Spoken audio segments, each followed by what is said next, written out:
CH 채널 커피와 건강 이야기 64번째 준비한 영상은 커피가 위장에 영향을 미치는 4가지 요인과 그 해결 방안에 대한 내용입니다. 불수의 운동이라는 용어가 있습니다. 운동신경의 자극으로 인하여 의지와 관계없이 자율적으로 일어나는 운동, 즉 경련, 하품, 재채기 따위가 그것들입니다. 커피에는 클로로겐산 등 많은 산이 포함되어 있어 위산 생성을 증가시키는데 매일 마시는 머그컵에 들어있는 카페인은 위에서 평소보다 더 많은 산을 생성하도록 조장. 어떤 사람들에게는 불수의 운동의 결과처럼 내가 원하지 않더라도 팽만감, 트림 및 더부룩감 등 소화 관련 일반적인 불편함의 형태로 나타납니다. 경미한 증상으로 간주되지만 상당히 짜증나는 삶의 질 저하 요인으로 나타납니다.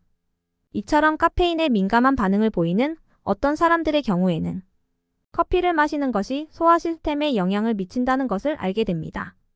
이러한 증상이 나타나는 원인으로는 커피 성분이 지닌 카페인, 커피산도 외에도 외부적 요인으로는 빈속 커피 및 커피에 부과된 첨가물이 그 원인이 될 수 있습니다. 커피가 위장에 영향을 미치는 4가지 요인 중 우선 첫 번째 요인으로 카페인을 들 수 있습니다.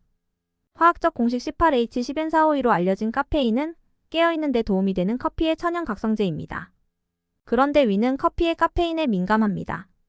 8온스 커피 한 잔에는 약 95mg의 카페인이 들어있고 카페인은 소화기관 전체의 수축 빈도를 높일 수 있습니다. 그래서 커피를 마시면 설사나 화장실 출입에 충동을 느끼는데 이것은 커피를 마셨을 때 카페인이 원인이 되어 나타나는 흔한 증상입니다. 이를테면 카페인이 함유된 커피가 디카페인 커피보다 23%, 물보다 60% 더 결장을 자극한다고 연구는 밝히고 있습니다. 이것은 카페인이 하부장을 상당히 자극한다는 것을 의미합니다. 커피가 소화 시스템에 영향을 주는 두 번째 요인은 커피산도입니다. 우리의 소화 시스템에는 위산이 필요한데 위산은 음식을 분해하여 장을 통과할 수 있도록 도와줍니다. 그러나 너무 많은 위산은 문제가 될 수 있으며 그다지 유쾌하지 않은 증상을 유발할 수 있는데 사람의 체질에 따라서 한 잔의 커피로 인해 이런 영향을 받는 사람들이 꽤 있습니다. 결과적으로 장 내막에 자극이 발생할 수 있는 과도한 양의 카페인은 궤양과 위염을 유발할 수 있으며 나아가 과민성 대장 증후군 및 크론병과 같은 위장 문제가 있는 경우 증상을 악화시킬 수 있습니다. 카페인이 없는 커피에도 이러한 산은 존재하며 여기에다 커피의 쓴맛 또한 위를 자극하는 데 일조하여 더 많은 산을 생성하게 됩니다. 따라서 커피 자체가 우리에게 너무 산성이 아닐 수도 있지만 카페인은 일부 산도 관련 문제의 촉매가 될 수 있고 그리고 이것이 우리에게 불편함을 줍니다. 참고로 산도는 0에서 14의 척도로 측정되는데 물은 pH 7.0의 중성입니다. 물을 기준으로 그보다 낮은 것은 산성이고 그보다 높은 것은 알칼리성입니다.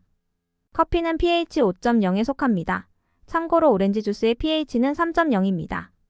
커피가 소화 시스템에 영향을 주는 세 번째 요인을 거론한다면 빈속 커피를 들 수 있습니다. 빈속의 커피를 마셔도 괜찮을까라는 보다 근본적인 질문 배경에는 카페인의 결장 운동 과정에서 커피가 직접 위벽에 마찰을 가함으로써 음식 없이 커피를 마시면 해로울 수 있다는 믿음을 기반으로 하고 있습니다. 이러한 믿음에 대해 커피를 마시면 궤양과 위장 자극을 포함하여 공복 시에 미칠 수 있는 피해에 대한 소문은 시대에 뒤처진 지나친 우려라고 연구에서는 일축하고 있지만 커피를 마시는 사람들은 자신의 몸에 귀를 기울이고 그에 따라 행동할 필요가 있습니다.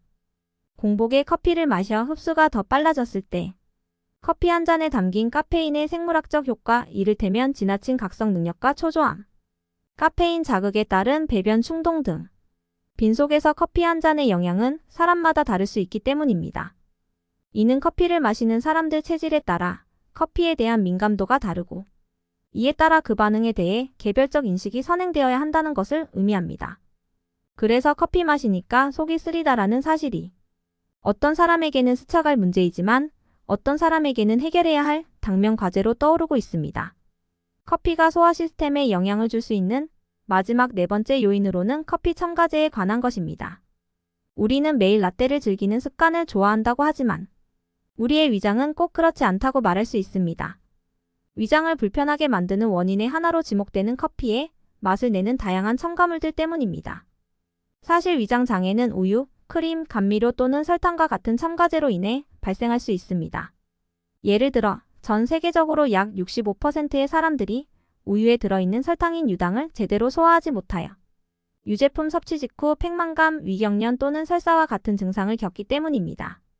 식품 첨가물만큼은 다다익선이 아닌 소소익선의 잣대가 적용되어야 하는 이유가 되기도 합니다.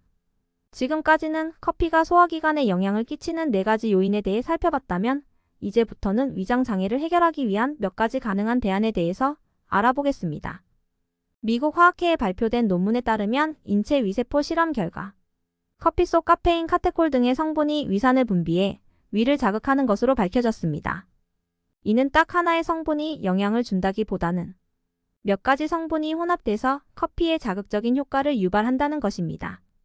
이로 인해 카페인 섭취 후 생성된 산 때문에 배가 아프다면, 그리고 이런 현상이 대부분의 사람들이 커피와 관련된 위장의 불편함을 겪는 모습입니다. 그래서 위장 친화적인 커피를 선택하자는 말이 나옵니다. 그럼 위장 친화적인 커피라는 것이 존재할까요?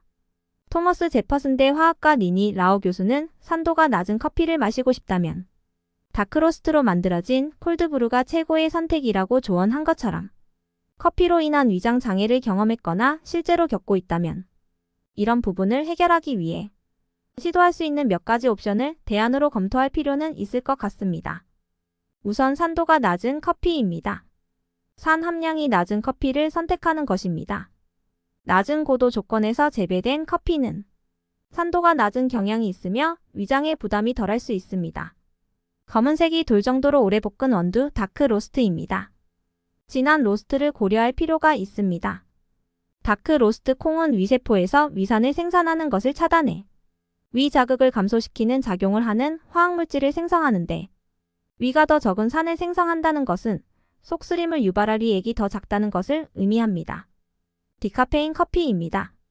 몇 가지 성분이 혼합된 커피가 위의 자극적 효과를 증대시킨다면 디카페인 커피는 커피 성분의 핵심인 카페인 비중을 낮출 수 있기 때문입니다. 콜드브루입니다. 커피는 가열될수록 산성 성분들이 많아져 쓴맛과 톡 쏘는 신맛이 강해집니다.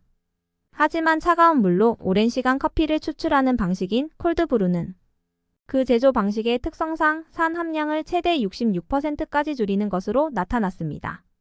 산도가 낮다는 것은 그만큼 속쓰림을 덜 유발한다는 뜻입니다. 바나나 먹기입니다. 커피를 마실 때 식단에 바나나를 추가하는 것입니다. 바나나는 본질적으로 알칼리성이어서 커피에서 드러나는 산성 성분을 상쇄시키거나 중화시킬 수 있습니다. 게다가 바나나에는 일반적으로 위장을 진정시키는 여러 물질이 포함되어 있는데 칼륨 함량이 높을 뿐만 아니라 카페인의 악영향을 상쇄하는 칼슘과 탄수화물도 함유하고 있습니다. 하지만 커피를 마시는 경험을 더 즐겁게 만들 수 있는 가장 근본적인 대안은 소화기내과 전문의들의 권고처럼 커피를 마시고 속이 불편하다면 섭취를 자제하라는 충고, 즉 1일 커피 섭취량을 줄이는 것입니다. 하루에 한두 잔만 마시면 실제로 위장 반응이 개선될 수 있습니다. 이상은 커피가 위장에 영향을 미치는 4가지 요인과 그 위장 장애를 해결하기 위한 몇 가지 가능한 해결 방안에 대해 커피와 건강에 관한 모든 것 저자가 정리한 내용입니다. 끝으로 구독과 좋아요를 눌러주시는 격려는 이 채널의 큰 자산이 됨을 알려드립니다. 이번 영상도 시청해주셔서 감사합니다.